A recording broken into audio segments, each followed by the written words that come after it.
사실 오늘 여기 아멘까지 해서 이 히브리서가 일종의 대미를 장식하고 있습니다. 이제 다음 주 말씀을 살펴볼 22절에부터 말씀에도 물론 계속되는 그러한 강구와 또 축복 이런 것들이 들어있지만 사실상 오늘 18절 말씀에서부터 이제 사실상 결론 부분에 도달했다고 볼 수가 있겠습니다. 우리가 서신서나 이런 데 보면 자주 그 축복과 또 문안, 인사말은 문안으로 주 예수 그리스도의 또 종, 또 이런 식으로 해서 문안하고 또 마지막에 끝인사 하는 경우가 있습니다. 특별히 이런 경우에 자주 나타나는 것이 바로 이 기도를 부탁하는 것을 우리가 볼 수가 있습니다. 물론 본문 중에도 기도하라 또 나를 위해서 기도하라 이런 말씀들이 군데군데 나오지만은 오늘 특별히 우리를 위하여 기도하라라고 이렇게 말씀하시는 거 봤을 때 특별히 초대교회의 주를 위해 사는 사도들 물론 히브리서의 저작권에 대해서는 우리가 첫 시간에 봤지만은 여러 분분한 의견이 있습니다. 대체로 우리는 사도 바울이 저자다라고 이렇게 보고 여러분들이 인식하면 되겠습니다. 기도를 부탁한다는 것은 어떤 빚을 지는 것이 아니라 함께 자라가고 함께 한 몸을 이루고 또 서로 기도 제목이 뭐 누구를 위한 것이라기보다는 내가 누구를 위하여 기도할 때 나도 그 기도로 말미암아 함께 이렇게 하나님의 은혜를 받는 그런 부분이 있습니다. 어떻게 보면 서로 이웃을 위하여 기도를 시킬 때는 그 이웃만 향하게 하겠습니까? 나와 더불어 또 이웃과 더불어 내가 있기 때문에 이런 기도를 부탁한다는 것은 성도에게 마땅한 바입니다. 본인은 기도를 안 하고 남에게 기도만 부탁한다든지 이런 것은 상당히 주술적인 성격이죠. 나는 기도 안 하면서 툭툭 던져놓고 기도해 달라. 뭐 이런 것은 어떻게 보면 좀 주술적인 거예요. 마치 뭐 누구에게 뭘 맡기듯이 말이죠. 우리는 그렇게 해서는 안 되고 만인이 다 하나님 앞에 거듭난 사람들은 다 기도하고 아빠 아버지 영을 받았습니다. 목회자만 기도하는 거, 직분자만 기도하는 거 아니거든요. 뭐 특별히 누가 기도하니 무슨 효력이 있더라. 그것은 하나님의 섭리의 문제지 어떤 인간의 자질의 문제가 아니거든요. 그 사람이 기도하면 어떻다. 물론 초대교회 사도들에게는 그러한 기적적인 은사가 나타나고 뭐 사도 바울도 베드로도 보면 그들의 소품조차도 역사하고 이런 경우들이 있습니다. 뭐 옷이나 이런 걸 만져도 역사하고 그런 거 있지만은 사실 그런 거 기적적인 은사는 우린 거쳤다고 봅니다. 사실상. 그래서 지금 기도하라는 것을 서로 간에 기도하고 함께 이루어가는 것 이것은 특히 마땅한 바인데 우리를 위하여 기도하라라고 하는 것은 특별히 무엇보다도 사역을 위하여 기도해 달라고 볼 수가 있겠죠. 내 사사로운 어떤 일을 위하여 기도하라는 것이 아니라 우리가 하는 이 복음 전도 사역 또 선교 사역 또 목양 이런 것을 위하여 기도하라라고 이렇게 볼 수가 있습니다. 특별히 오늘 18절에 기도를 부탁하는 것은 주의 일꾼들을 위한 그런 기도인데 이 주의 종들의 행하는 일들이 무엇이냐? 우리는 어떻게 주의 종들을 바라보고 기도해야 되냐? 우리가 모든 일에 선하게 행하려 함으로 선한 양심이 있다. 이렇게 말하고 있습니다. 사실상 그릇된 것을 놓고 기도를 부탁해서 되겠습니까? 그래서 여기에서 사도는 우리가 모든 일을 선하게 행하려 하기 때문에 또 선한 양심을 가지고 여기 양심은 이제 우리가 서신서에도 이 양심이라는 단어가 나오지만은 양심이라는 것은 특별히 하나님 앞에서 옳고 그름을 판단해서 하나님의 뜻을 쫓아가는 그런 마음의 어떤 그런 정서 그런 거라고 볼 수 있지 않겠어요? 판단하고 말이죠. 그래서 너희들의 기도가 마땅하다 이 말이에요. 우리가 하는 일이 사사로운 일이 아니다. 사실상 목회자들이 하는 일이 맞는지 그런지도 모르는데 기도만 해달라. 이제 그런 게 아니라는 거죠. 우리가 기본적으로 말씀을 전하는 자들 또 가르치는 자들을 존경하고 또 그들을 위해서 기도하는 것은 마땅합니다. 뭐 설교자를 위하여 기도하는 것도 마땅하고 또 주의 종들을 위하여 기도하는 것은 결코 마침 내가 기도를 한다고 해서 뭐 기도를 뭐 그분을 위하여 기도한다고 해서 그분이 높아지고 그건 아니지 않습니까? 그런 인식들은 그런 생각들은 잘못된 것이고 누구를 위하여 기도한다 뭐 그런 것들이 굳이 나쁜 것은 아니죠. 그러나 어떤 의도성을 가진다든지 의향을 가진다든지 사사롭게 한다든지 이러면 물론 안 되겠죠. 여하튼 이 서신서에 기도를 부탁한다는 것은 누가 누구에게 편지를 쓰고 받고 하는 것이 하나님 안에서 하나가 되는 거지 무슨 우울해서 편지를 쓰고 내가 학식이 있어서 편지를 쓰고 뭐 그런 차원에서 우리가 바라볼 것은 아니라는 것을 알려줍니다. 사실 함께 기도할 때 어떻게 보면 가장 평등해지거든요. 가장 평등해진다 이 말이에요. 양반이 종에게 기도를 부탁할 때 우리 한국교회가 평등해진다 이 말이에요. 양반이 어떻게 상놈에게 뭘 부탁하겠어요. 그저 명령이나 하지. 그러나 기도의 세계에서는 그게 아니다 이 말이에요. 상놈이 양반을 축복하고 말이에요. 이런 것들이 사실상 평범해지는 거예요. 그래서 로마의 황제도 사도들에게 기도를 받고 기도를 부탁하고 이런 것들이 이 초대교회에서 함께 모여서 떡을 떼고 함께 모여서 뭐 하겠어요? 기도하고 예배드리고 말씀 듣고 서로 필요한 거 형편 살펴서 나누고 이런 것들이 초대교회의 모습인데 이 기도의 소키에타스 기도의 이 한 몸이 되는 것이 참 중요하다는 것이죠. 기도를 한다면 서로 형편을 헤아릴 것이고 기도를 한다면 그분의 연약함도 또 달란트도 이해할 것이고 그래서 진정 우리가 이웃을 위하여 기도한다고 했을 때 이 기도가 얼마나 귀한 것인지 그것을 알 수가 있습니다. 19절의 역사적 배경에 대해서는 우리가 잘 알 수가 없습니다. 속히 너희에게 돌아가기 위하여라고 이렇게 말하고 있는 거 보면 이미 이 사도가 히브리인들에게 어떤 말씀을 전하고 또 그들에게 도를 전하고 또 다시 그들을 만난다. 뭐 그런 개념으로 볼 수가 있습니다. 전혀 모르는 가운데 이 서신을 썼다라고 보기보다는 더 속히 너희에게 돌아간다 이런 표현들을 봤을 때는 아마 이전에 가르쳤던 사람들이라거나 또 그러한 어쨌든 그런 것들을 볼 수가 있습니다. 그리고 오늘 20절과 21절에 보면 이 히브리서의 아주 가장 큰 어떤 그러한 우리가 주제라고도 볼 수 있는데 양들의 큰 목자다.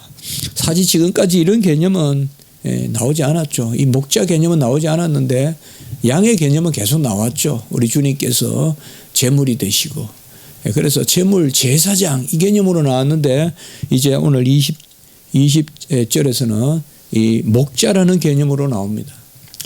히브리인들에게 목자다. 이것은 하나님으로 인식됩니다. 여호와는 나의 목자시니. 그리고 에스겔서의 목자. 이 히브리서에서의 이 목자 개념, 로에 혹은 로이 개념은 포이멘, 신약으로 말하면 이 목자, 패스터 개념은 하나님으로 그렇게 인식이 됩니다. 그래서 양들의 큰 목자이시다. 큰 목자다. 이것은 바로 큰 대제사장이다. 멜기세덱의 반차를 쫓는 그런 대제사장이다. 그리고 하나님이시다. 그런데 여기에 양들의 큰 목자를 우리 주 예수로 이렇게 정확하게 지칭하고 있습니다. 우리 주 예수가 양들의 큰 목자다. 이게 사실상 히브리인들에게는 뭐 충격적인 메시지거든요. 이게 지금 예수 그리스도 이 땅에 온 나사렛 청년 예수가 구약의 목자다. 예언된 목자다. 양들의 큰 목자다. 이제는 모세도 아니고 천사도 아니고 바로 예수 그리스도가 양들의 큰 목자다. 뭐 크다는 말은 우리가 어떤 단순히 양적으로 파악하지 말고 머리가 되시고 또 그가 선한 목자고 유일한 목자고 그런 양들의 유일한 큰 목자이신 예수 그리스도가 영원한 언약의 피로, 이 영원한 언약의 피는 이제 새 언약, 그러니까 예표적 언약이 아니죠. 구약의 모든 언약은 예표적인 언약이라면 이제 주님이 이 땅에서 이루신 언약은 영원한 언약입니다. 우리가 그렇게 말씀을 나눈 적이 있죠. 지상의 교회는 아직 완전하지 않지만 그러나 그리스도의 의가 불완전한 것은 아니다. 우리는 이미 완전한 의를 전가받은 교회로서 지상의 교회다. 이걸 잘 인식해야 된다고 우리가 나눈 적이 있어요. 지상의 교회는 불완전하다고 해서 은혜가 불완전하거나 의가 불완전한 건 아니다. 완성된 교회예요. 그러니까 지상의 교회도. 구속사적으로 완성된 교회예요. 그리고 천상의 교회와 그 연결이 돼요. 어떻게? 바로 어린 양 예수 그리스도의 언약의 피로 지상의 교회도 샀고 천상의 교회도 있다 이 말이에요. 그렇기 때문에 지상의 교회가 아직까지 완전하지 않다고 해서 지상의 교회에 은혜가 절반만 있다거나 성령의 역사가 절반만 있다 그렇게 봐서는 안 된다 이거죠. 바로 영원한 언약의 피로 예수 그리스도의 새 언약의 피, 영원한 언약이다. 그래서 지금 히브리서에는 새 언약이란 말이 몇 차례 나오고 영원한 언약, 단번에 영원히 제물로 드려주시오. 그래서 지상의 가시적 교회와 천상의 비가시적 교회의 머리는 그리스도다. 그 웨스트민스터 우리가 신도개혁서나 거기에서 가시적 교회나 비가시적 교회나 머리는 예수 그리스도다. 이 부분에 있어서 많이 혼동을 일으킨다 이 말이에요. 지상의 교회가 불완전하니까 마치 은혜가 불완전하다. 그건 아니다. 우리는 이미 완전히 다 이루신 의가 역사하는 교회가 이 지상의 교회다 이 말이에요. 그래서 예수 그리스도의 영원한 언약의 피, 단번에 영원히 자신을 들여서 그 값으로 믿는 자들을 구원해내시는 이 언약의 피로 죽은 자 가운데서 이끌어내신 이제 여기서 성부와 연결을 시킵니다. 평강의 하나님이 이것은 아들의 죽음을 인치시는 이 부활이거든요. 그러니까 아들의 죽음이 바로 죽음을 이기는 죽음이고 아들의 죽음이 우리를 자녀 삼기 위한 죽음이고 이것이 바로 부활의 의미잖아요. 그렇게 봤을 때 여기에 죽은 자 가운데서 이끌어내신 평강의 하나님은 사실 주님이 이 땅에서 죽으시고 부활하시는 거 그건 그 자체로 무슨 의미가 있겠어요. 주님은 영원하신 하나님이신데 우리의 대속을 위해서 의미가 있죠. 주님이 부활하신 것도 우리의 대속을 위하여 의미가 있어요. 그래서 우리는 낮아지심과 높아지심을 이야기할 때 꼭 대속적 측면에서 바라봐야 돼요. 주님의 신분에서 바라보면 안 된다 이 말이에요. 주님의 신분에서 바라보다가 보면 낮아지심 높아지심이 이상하게 해석이 돼요. 바로 낮아지심은 다 이루심을 뜻하고 높아지심은 그것을 아버지가 인치는 걸 뜻하는 거예요. 인쳐서 그것을 삼아주시는 거예요. 그래서 아버지를 영화롭게 한 거예요.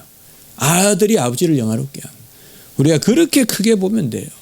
비하다 성기다 이것은 마치 성기는 예수님이 어떻게 신분적으로 높아졌다. 비하는 낮아졌다. 그런 식으로 자꾸 자질적으로 보면 안 돼요. 그분은 영원하신 하나님이신데요. 하나님이시고 사람이시고 참 사람이고 참 하나님이시고 비하든 성기든. 그래서 우리는 높아지심은 뭐냐? 바로 예수님이 새 언약의 피, 여기에 나오는 영원한 언약의 피로 죽으셨는데 그 죽음이 죽음을 이기는, 죽음을 죽이는 죽음으로 우리의 대속적 죽음으로.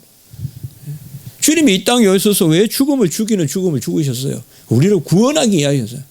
그래서 그 주님이 우리를 구원하시려고 죽으셨다는 것을 인정하는 것, 도장을 찍는 것, 확정하는 것이 바로 부활이고, 이런 의미에서 부활은 아버지가 아들의 죽음을 대리적 속죄, 곧 대속의 죽음으로 인치시는, 그게 바로 부활이거든요. 그런 면에서 칼빈의 주석을 보니까 이런 또 정확하게 그렇게 해석을 했더라고요. 그래서 바로 여기에 성자를 목자, 영원한 큰 목자이신 성자가 영원한 언약의 피를 흘리고 죽으신 것을 아버지가 부활로 살리셨다. 이 말은 그 피가 아버지를 기쁘게 하고 아버지를 즐겁게 하고 아버지의 뜻을 이루고 아버지는 그것을 인정하고, 그것이 바로 예수님의 높아지심. 그래서 오늘 20절의 말씀은 바로 주님께서 대속의 죽음을 죽으시고 동일하신 그 아버지가, 우리는 계속 히브리서는 이스라엘 백성의 히브리인들의 콘텍스트에서 바라봐야 된다. 그들은 단일 신론적인 경향이 있고 유대인들로서 말이에요. 예수님의 신성을 믿지 않으려는 경향이 있고 말이에요. 그런 측면에서 오늘 20절 같은 경우는 성부와 성자의 그런 삼위일체의 귀한 말씀이 되는 것이죠. 그리하여 이제 우리를 어떻게 구원하시느냐. 이미 우리는 히브리서에서 생명을 구원하실 뿐만 아니라 거기에 멈추지 않는다. 율법 폐지가 아니라는 것을 우리가 12장 13장에서 계속 보고 있죠 지금. 그래서 히브리서에 우리가 뒷부분을 그저 마치 부록같이 여기서는 안 된다 이거죠. 여기도 보면 21절에 보면 왜 그가 우리를 위하여 죽으셨는가. 모든 선한 일에 온전하게 하사. 이것은 분명히 율법을 폐지한 것이 아니라 율법을 더 잘 지키게 하죠. 우리가 특별히 12장 후반부나 13장에서 계속 봤잖아요. 바로 주님께서 우리를 위하여 죽으신 것은 온전하게 하고 하나님의 말씀을 폐하려 하는 것이 아니라 모든 선한 일에 온전하게 하고, 그리고 자기 뜻을 행하게 하고 그 앞에 즐거운 것을 행하도록 그렇게 하시기 위하여 예수 그리스도를 이 땅에 보내주셨다. 그래서 주님이 이 땅에 오셔서 다 이루신 것은 그저 우리의 생명만을 구원하시고 그것이 아니라 바로 선한 일에 온전하게 하고, 오늘 아까도 선하다 18절에 나왔죠. 선한 일에 하나님의 뜻에 합하고 또 하나님의 영광을 드러내는 그 선한 일에 온전하게 하사. 이 온전하단 말도 히브리서에 나오는 말씀이잖아요. 자신을 온전하게 하셨다. 바로 복종하심으로 자신을 온전하게. 주님이 온전하게 제물을 드린 것은 우리를 온전하게 하려 함이라. 그 말씀이 히브리서에 계속 나오잖아요. 그래서 우리가 히브리서나 로마서나 할 것 없이 이 참 종교개혁 때 중요한 문구들 아닙니까? 로마서는 루터의 종교개혁이라면 이 히브리서는 바로 그 불란서의 플래카드 사건이라고 그 벽보 사건, 이럴 때 히브리서가 딱 중심 구절이 되거든요. 너무 종교개혁 때 중요한 구절들인데 로마 캐톨릭은 항상 이 종교개혁을 비판하면서 삶이 없다, 사랑이 없다. 저들은 생명만 이야기한다 이거죠. 이시치기만 이야기하고 성화가 없다 이거 자꾸 그렇게 공격한단 말이에요. 항상 지금도 마찬가지잖아요. 저 개신교도는 성화가 없고 칭의만 이야기한다. 그러나 로마서나 히브리서는 절대 생명을 그렇게 생명 그 자체가 아니라 아주 역동적으로 강의적으로 이해한다 이거죠. 바로 그 생명을 받으면 선한 일에 온전하고 하나님을 기쁘시게 하고 또 하나님의 뜻을 행하던 그 자리에 우리를 세운다. 이것을 말씀해 주고 있는 것입니다. 어쨌든 우리는 이 일에 힘써야 됩니다. 변해야 됩니다. 이 명제입니다. 우리 교회도 변해야 되고 우리 자신도 변해야 되고 한국 교회도 변해야 되고 믿는 자들이 변해야 돼요. 믿는 사람들이 무슨 일이 있으면 세상 방식대로 다 한단 말이에요. 믿는 사람의 고유한 방식이 없다 이 말이에요.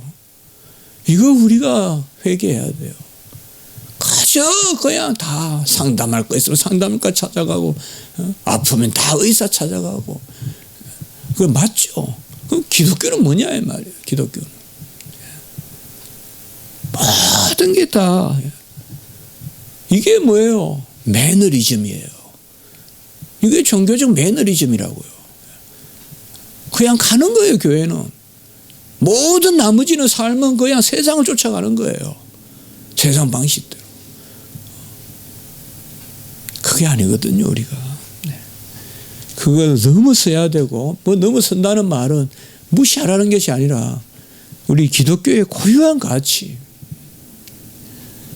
제가 저번에 가세 문제 때문에 방송국 가서 가장 힘들었던 게 그겁니다. 제 마음속으로는. 참 마음에 그 자리에 앉아 있으면서도 뭐 조급하고 뭐 떨리고 이런 건 없는데 아주 막 온갖 많은 생각이 들더라고요. 그 중에 가장 중요한 제 마음에 하나는 과연 기독교를 말했을 때 저들이 별도로 생각을 안 해준다는 거예요. 기독교적 가치가 고유하다는 걸 인정 안 해준다는 거예요. 지금 이것이 가장 마음이 아프더라고요. 교회의 가치가 고유하다는 걸 인정을 안 해주는 거예요. 세상과 똑같다 보는 거예요. 교회에 무슨 특별한 가치가 있냐 이거예요. 그냥 교회에 간다는 거지. 이것이 참 마음이 아팠거든요. 우리가 더욱 삶에 힘쓰고 우리가 그렇게 나누지 않습니까? 히브리서 말씀에서 우리가 귀하게 여기는 것은 그가 혈과 육으로 하셔서 우리를 구원하시고 성수에 들어갈 담대한 그러한 담력을 주시고 너무 이런 쪽으로만 히브리서를 해석하지 말고 히브리서 후반부에 나오는 11장의 믿음과 그 다음에 믿음에 따르는 삶 이것을 우리가 귀하게 여겨야 된다 이거죠. 로마서도 제가 말씀을 드렸지 않습니까? 로마서도 12장, 13장, 14장 계속 나오는 특별히 그 그리스도인의 삶에 관한 그 부분을 우리가 주목해야 된다 이 말이죠. 로마서는 10장, 11장 그 예정에서 끝나지 않는다는 거예요. 그 이전에 칭의와 성화에서 끝나는 게 아니라는 거예요. 로마서에는 크리스천 라이프가 있다 이 말이죠. 성도의 삶이 있다는 거죠. 이것이 우리에게 주는 히브리서의 아주 고유한 그러한 가치고 히브리인들의 입장에 봤을 때는 율법 폐지가 아니라 이 말이에요. 율법 폐지가 아니다 이 말이죠.